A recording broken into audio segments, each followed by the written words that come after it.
Steam Deck updated Forza tonight, fix FHE01 error code after optimizing PC, loading screen. 1. Restart Steam Deck completely. Hold the power button, select restart, wait for Steam Deck to reboot, launch Forza again, check if FHE01 error disappears. 2. Verify game files, open Steam library, select Forza Horizon, press options, go to properties, select installed files, click verify integrity of game files, wait for scan to complete. Number 3. Switch Proton version.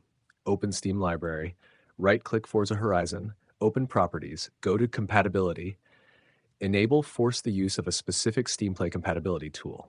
Try Proton Experimental, Proton Hotfix, Proton GE if installed. Relaunch game. On Habja 4, delete shader cache, open Steam Deck desktop mode, go to Steam shader cache folder, delete Forza shader cache files, restart Steam Deck, launch game again. 5. Clear Proton files, open Steam library, select Forza Horizon, open properties, go to developer, select delete Proton files, launch game again, let shaders rebuild.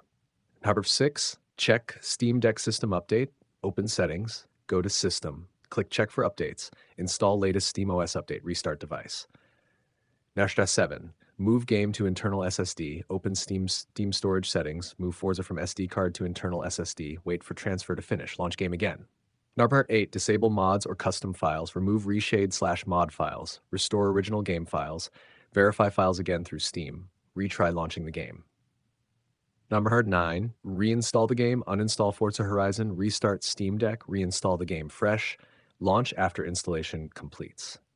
10. Reset graphics compatibility settings, open game properties, disable custom launch commands, remove forced resolution tweaks, reset compatibility settings to default, relaunch the game.